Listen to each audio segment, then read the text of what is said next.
नमस्कार, मैं हूं आपके साथ प्रदीप आजाद और आप देख रहे हैं हमारी खास पेशकश तहकीकात। कहा जाता है कि अपराध का कोई चेहरा नहीं होता, क्योंकि गुनहगार को जब जहां मौका मिलता है वो अपनी जुर्म की वारदात को अंजाम देने में पीछे नहीं रहता। पिछले कुछ वक्त में अपराध और अपराधियों के तौर तरीके भी बदले।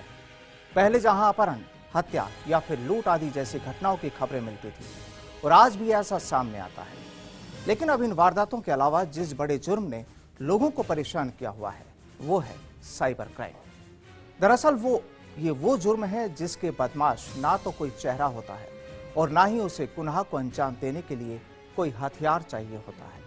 बस शातिराना दिमाग और पैनी नजर से वो गुनहगार किसी को भी कंगाल बना सकता है। चलिए आज हम इसी मुद्दे पर करते हैं तहकीकात और देखते हैं अटैक ऑन पॉकेट।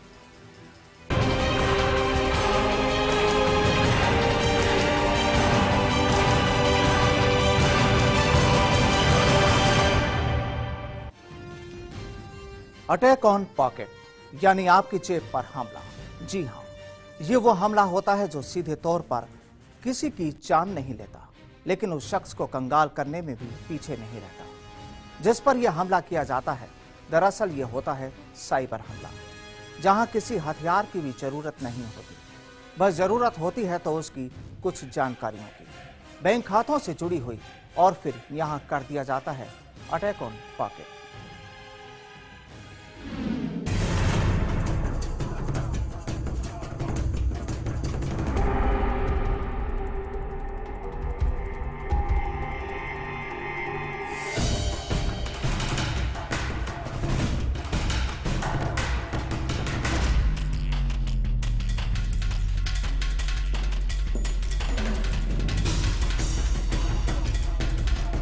गुनाह की फहरिस्त में यूं तो जुर्म के कई चेहरे होते हैं, लेकिन पिछले कुछ वक्त में एक उस अपराध ने आम लोगों को अपनी जकड़ में ले लिया, जिसके बाद पीड़ित शख्स के पास सिवाय पछताने के कुछ नहीं बचता, और इसी गुनाह को नाम दिया जाता है साइबर क्राइम।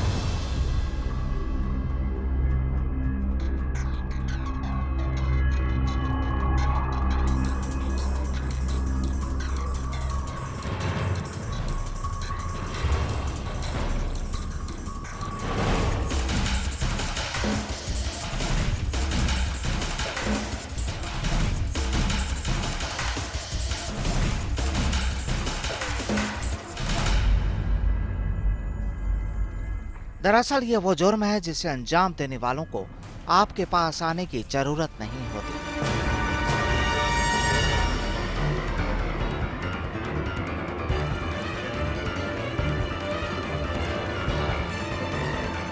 बस एक आदत लैपटॉप या फिर मोबाइल फोन से ऐसे शातिर लोगों के बैंक खातों से रुपए पार कर लेते हैं। और खास बात तो ये कि जब वारदात हो जाती है तो उसके बाद ही पीड़ित को खबर होती है, लेकिन जब तक वो जागता है तब तक गुनहगार कहां पहुंच जाता है कोई नहीं जानता।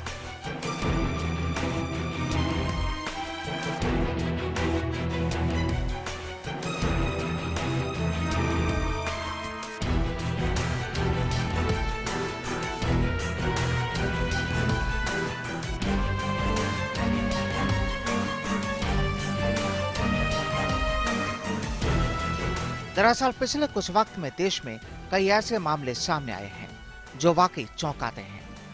कहीं एटीएम की जानकारी हासिल कर तो कहीं आपके बैंक डाटा को हैक कर यहां वारदात की जाती है।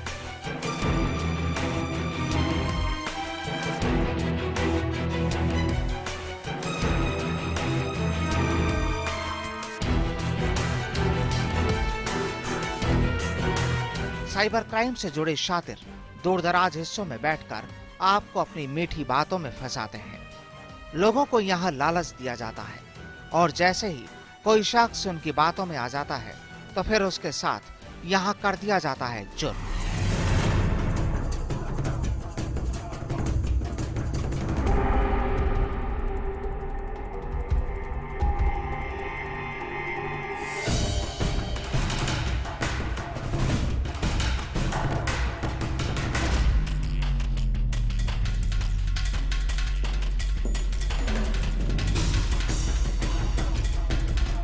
दरअसल पिछले कुछ समय में कई ऐसी घटनाएं सामने आई हैं जिसने पुलिस को भी चौंकाया है। वहीं कुछ खाकी के शिकंजे में ऐसे बदमाश भी आए हैं जिनसे जब पूछताछ की गई तो हैरान करने वाली बातें सामने आई। और हर बार फिर सवाल यही कि क्या ऐसा भी हो सकता है?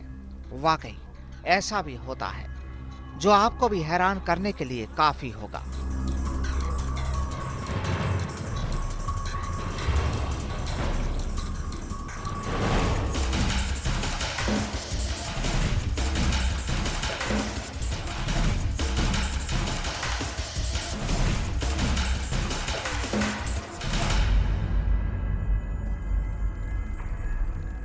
आगे हम बात करेंगे कुछ ऐसी ही हैरान करने वाली वारदातों के बारे में, जिसके बाद बस आपको रहना होगा सतर्क और सावधान, क्योंकि यहाँ होता है अटैक ऑन पॉकेट।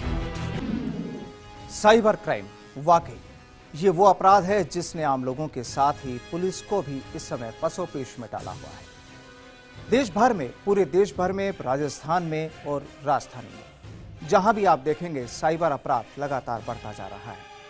कहने को पुलिस इस साइबर क्राइम से निपटने की तैयारी करती है, उसके गुनहगारों तक भी पहुंचती है, लेकिन हकीकत क्या है, साइबर क्राइम क्या है और कैसे इससे बचा जा सकता है? चलिए इसी मुद्दे पर मैं सीधा रुख करता हूं मेरे साथ मौजूद साइबर एक्सपर्ट सत्येंद्र सिंह का। सत्येंद्र जी, पूरा ये जो मामला है, लगातार घटनाएं यहां पर हो रही हैं, वाकई क्या लगता है कि पहले और अब में जो बदलाव आए हैं, क्राइम्स के ट्रेंड में जो बदलाव आया है और खास तौर पर साइबर जो अटैक हो रहे हैं, उसको लेकर क्या कहेंगे? सर बिल्कुल, आपका जो क्राइम है वो पहले से बहुत ज़्यादा सरल हो गया है। पहले चोर को आपके घर तक जाना होता था, आज उसको घर तक जाना नहीं है, वो अपने घर से बैठ के अपने घर पे बैठ के ही क्राइम कर रहा है। और या तो आपके बैंक खाते में शहद लगा रहा है, या फिर वो अलग अलग तरीके से आपके ई वॉलेट में शहद लगा के वो पैसों को उड़ा रहा है। नहीं, लेकिन ये जो पूरी प्रक्रिया हो रही है किस तरह से होती है, कैसे आम लोग इससे बच सकते हैं? क्योंकि एक ट्रेंड पिछले कुछ दिनों में देखने में आया है, पुलिस ने कुछ बदमाशों को भी जो पकड़ा है कि वो केवल एक मोबाइल के माध्यम से लोगों को फोन कॉल करते हैं, उनसे उनकी जानकारियां लेते हैं और केवल अपने दूसरे हाथ में जो दूसरा मोबाइल होता है उसी से तुरंत उसके जो बैंक खाते में जो रकम होती है वो अपने ई वॉलेट में ट्रांसफर कर ली जाती है। बिल्कुल सर, ये कि फिशिंग एक टर्म होती है। फिशिंग आप मछली से ले सकते हैं, जिस तरह से हम मछली को फंसाते हैं उसी तरह ये उपभोक्ता को या बैंकिंग कस्टमर्स को ये कॉल करके उनको लालच देते हैं या उनको डराते हैं, आपका कार्ड बंद हो जाएगा या आपका कार्ड अपडेट कंडीशन में है तो आप हमको ये इन्फॉर्मेशन बता दीजिए। वो बैंक कर्मी बन के कॉल करते हैं। तो अब बात आती है सिर्फ जिम्मेदारी, ये जिम्मेदारी सरकार की है, बैंक की है। जी, यहाँ पर बिल्कुल इसी तरह की एक घटना राजस्थान में हुई थी और देश के कई हिस्सों में हुई थी, जहां पर जयपुर पुलिस को एक बड़ी कामयाबी मिली थी और उसके कुछ गुनहगारों को हाल ही में पकड़ा भी गया है।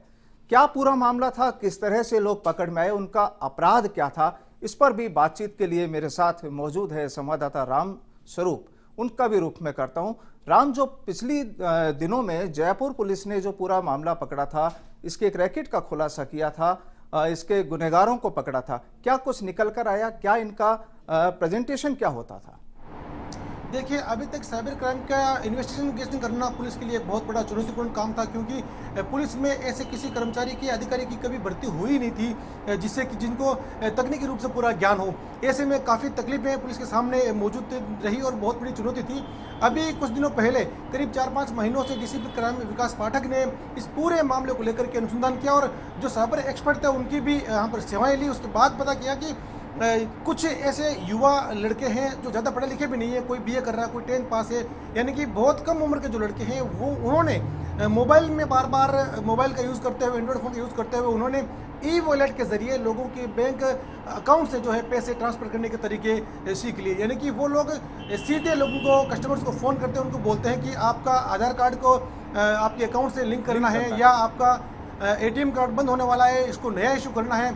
इस तरह के प्रलोभन देकर के खुद को बैंक अधिकारी बताने के बाद में वो लोग उनसे एटीएम के जितने भी जो 16 डिजिट के नंबर होते हैं और 3 डिजिट के जो पीछे नंबर होते हैं उनकी जानकारी लेने के बाद जो है हाथों हाथ ही ये एक फ़ोन से वो बात करते हैं और दूसरे फ़ोन से तुरंत उसके अकाउंट के जो पैसा है वो दूसरे अकाउंट, यानी कि एक जो ई वॉलेट का अकाउंट होता है उसमें वो ट्रांसफर कर लेते हैं। लेकिन राम यहाँ पर यह भी माना जाए कि पूरा एक गैंग इसको माना जाए या कुछ पर्टिकुलर कुछ लोग होते हैं जो ट्रेंड होते हैं और इस आधार पर अपनी इस पूरी वारदात को अंजाम देते हैं?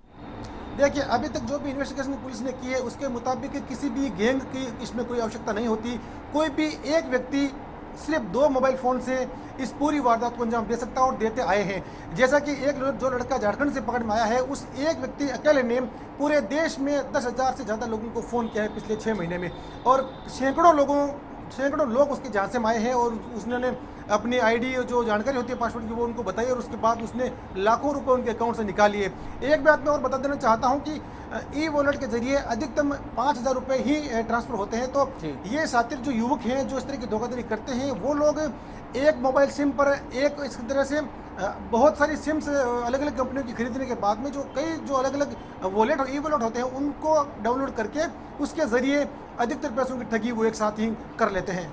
राम, आपको रोकना चाहूंगा यहाँ। सत्येंद्र जी, मुझे एक चीज बताइए कि जो ये पूरा जो पैटर्न है कि एक मोबाइल से कस्टमर को फोन करते हैं, दूसरे मोबाइल से उसका खाते में से उसका पैसा निकाल लेते हैं, किस तरह से ये प्रक्रिया होती है साइबर आपके क्राइम में? सर बिल्कुल, वो एक तरफ तो आपको लालच देते हैं, कॉल करते हैं या आपको धमकी भरा कॉल करते हैं कि हम बैंक अधिकारी बोल रहे हैं और आपका खाता अपडेशन में है, हमको ये इन्फॉर्मेशन बताइए, आप एटीएम की कार्ड, सीसीवी नंबर एंड उसके बाद ओटीपी भी आपसे पूछते हैं। तो दूसरी तरफ उन पर कंप्यूटर में वो किसी वॉलेट ई वॉलेट पर लॉगिन रहते हैं, वहाँ से अब मनी को वो अपने वॉलेट ई वॉलेट में ट्रांसफ़र कर लेते हैं। जैसा कि राम ने बताया कि एक अकाउंट ई वॉलेट अकाउंट पे 5,000 से ज़्यादा हम नहीं कर सकते। वो बहुत सारे ई वॉलेट हैं, बहुत सारी कंपनियों की सेवाएं वो लेते हैं और बहुत सारी अदर सिमों से वो ये सब गैंग को चलाते हैं।